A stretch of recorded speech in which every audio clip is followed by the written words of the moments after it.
అందరికీ నమస్కారం అండి.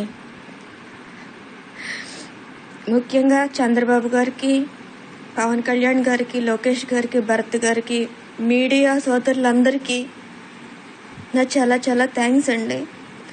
ఈరోజు నేను నా బిడ్డ ప్రాణాలతో ఉన్నామంటే చంద్రబాబు గారు, మీడియాగా కారణం. ఆంధ్రలో ఆడదానికి రక్షణ లేదక్క. ఈ రోజుకి ఫోన్ చేసి ఎలా ఉన్నావమ్మా అని అడిగే లక్ష్మక్కకి, కాచాయిని గారికి, శ్రీలత గారికి, రాత గారికి, అందరికీ, దివ్యాంగ సోదరులకి, అప్పారావు గారికి, అందరికీ, నాగేశ్వరరావు గారికి చాలా చాలా థ్యాంక్స్. మేము ఆంధ్ర వదిలేసి పారిపోయి వచ్చేసిన ఇప్పటికీ మాకు జరిగిన అన్యాయం గురించి బాధపడుతూ మీరందరూ ఎలా ఉన్నావమ్మా అని అడుగుతున్నారు. స్పందించాల్సిన గవర్నమెంట్ స్పందించలేదు. రక్షించాల్సిన పోలీసులు నా బిడ్డ పరిస్థితి ఇలా చేశారు. పోలీసులకు ఒక విధంగా థ్యాంక్స్ చెప్పాలి. ఎందుకంటే మొన్నటి వరకు పిల్లల్ని నడువు నొప్పితో, కాలు నొప్పితో గిల్ల గిల్ల గిల్ల కొట్టుకుని ఏడ్చేది. పోలీసులు కొట్టిన దెబ్బలకి, ఈడ్చేసిన దానికి, దెబ్బకి వెన్నుపోసి అంత స్పర్శపోయింది. ఒక దివ్యాంగురాలికి ఆంధ్రప్రదేశ్ లో జరిగిన ఘనకార్యం ఇది. ఒక బిడ్డకి న్యాయం అడిగాననేసి నన్ను పిచ్చిదాన్ని చేశారు. వీళ్ళు పోలీసుల, జంతువులా నాకు అర్థం కాలే. నేను సీఎం అందరూ అన్నేశారు. అందరూ అన్నారు జగనన్నకి తెలియదు, జగనన్నకి తెలిస్తే నీకు అన్యాయం, జరిగిన అన్యాయం ఇమ్మీడియట్ గా నీకు న్యాయం జరిగిపోద్ది అంటే నేను ప్రాణాలకు తెగించి వెళ్ళానండి సీఎం ఆఫీస్ కి. ఒక మధ్య తరగతి ఆడది సీఎం ఆఫీస్ దాకా వెళ్ళడం అంటే ఎంత కష్టం. ఎలాగైనా జగనన్నని కలిస్తే నా బిడ్డకి న్యాయం జరుగుద్ది అనేసి అందరూ అన్నారు అనేసి నేను ప్రాణాలకు తెగించి వెళ్ళాను. వెళ్ళినందుకు ఫలితం ఏముంది? పబ్లిసిటీ చేసుకున్నారు. నా ఇల్లు నాకు అమ్మించి పెట్టడానికి వీళ్ళు పబ్లిసిటీ చేసుకున్నారు. అసలు పోలీసుల ఆ తాడిచెట్టు రాజా గాని, కుడిపొడి సూర్యనారాయణరావు గాని ఇంటర్ఫీర్ అవ్వకపోతే నా ప్రాపర్టీ, నా ప్రాబ్లం లేదు. వైసీపీ నేతలు చేసిన అకృత్యాలకి నా బిడ్డ బలైపోయింది. దానికి న్యాయం చేయమని అడిగాననేసి నన్ను పిచ్చిదాన్ని చేశారు. ఇదక్క ఆడదానికైతే ఆంధ్రప్రదేశ్ లో రక్షణ లేదు. పోలీసులకు మాత్రం నేను చాలా రుణపడి ఉన్నాను. ఎందుకంటే అప్పటిదాకా నా బిడ్డ ఏడ్చేది, వెన్ను నొప్పి వచ్చేస్తుంది, కాలు నొప్పి వచ్చేస్తుంది అని గిలగిల ఏడ్చేది. ఇప్పుడు దానికి మొత్తం స్పర్శ లేదు, పూర్తిగా చచ్చి పడిపోయింది. అది ఆడవట్లేదు.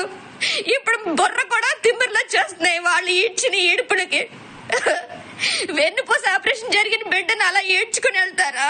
వాళ్ళు మనుషులా, జంతువులా? నాకు ఇప్పటికీ అర్థం కాలేదు.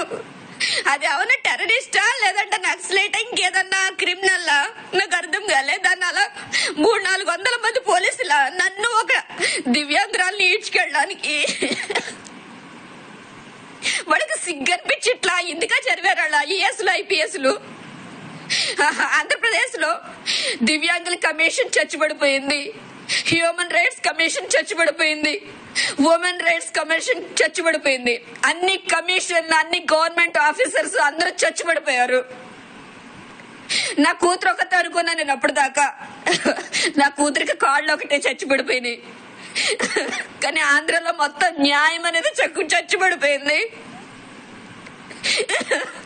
లేడీ కానిస్టేబుల్ ఉన్నది ఆడవాళ్ళని రక్షించడానికి కాదు, ఇలా పసిపిల్లల మీద, ఆడవాళ్ళ మీద దౌర్జన్యం చేయించి నోరు మోయించడానికి, పిచ్చి ఆసుపత్రికి పంపించడానికి,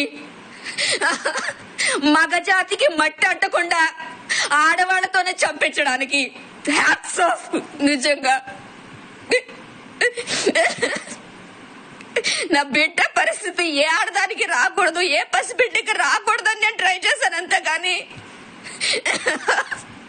నాకు ఎవరి మీద పర్సనల్ గ్రేడ్స్ లేదు. ఒక చిన్న పిల్లకి అన్యాయం జరిగితే ఎంతమంది గొప్పోళ్ళు స్పందిస్తారా అని. నిజంగా గొప్పోళ్ళందరికీ చచ్చిపడిపోయారండి.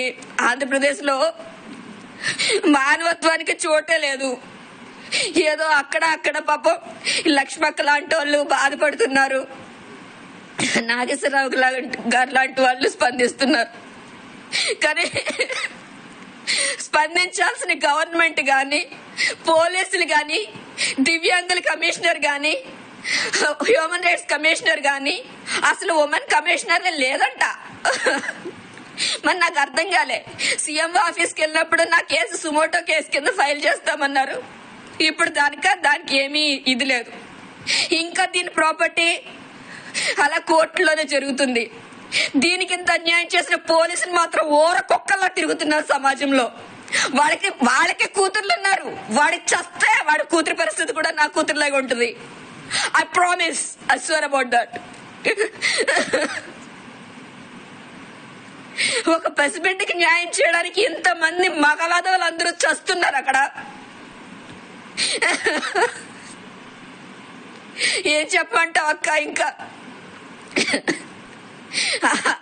నాలాగా ఆంధ్ర వదిలి పారిపోతేనే గాని ఆడదానికి రక్షణ లేదంటే ఇంకే సమాజంలో అక్కడ ఎందుకు బతుకుతున్నారో నాకు అర్థం కావట్లేదు. మళ్ళీ వైసీపీ వస్తే మీరందరూ కూడా సర్దేసుకోవచ్చు. నేను చంద్రబాబు గారు వస్తేనే నేను ఆంధ్రలో అడుగు పెడతా. లేదంటే ఇంకా జగనన్న ప్రభుత్వంలో నాకు నా బిడ్డకి రక్షణ లేదు. ఈ పోలీసులు ఉన్నారే, వాళ్ళు ఓర కుక్కల కంటే దరిద్రంగా బిహేవ్ చేశారు. వాళ్ళ బతుకులు ఐపీఎస్లు చదివింది ఎందుక? సిగ్గనిపించట్లే. ఒక పసిబిడ్డకి న్యాయం చేయకపోగా ఊర కుక్కల 300 మంది దండెత్తి వస్తారు ఆ పసిబిడ్డని మెంటల్ హాస్పిటల్ పంపించడానికి. నా బిడ్డకి న్యూరాలజీ ప్రాబ్లం అండి. వాళ్ళు చదువుకున్న చదువులో లేదేమో. న్యూరాలజీ ప్రాబ్లం వేరు, మానసిక ప్రాబ్లం వేరు. అక్కడ మానస అందరికి చచ్చిపడిపోయింది. వాళ్ళందరూ జాయిన్ అవ్వాలి, పోలీసులు అందరూ జాయిన్ అవ్వాలి మెంటల్ హాస్పిటల్లో. ఎందుకంటే వాళ్ళలో హ్యూమానిటీ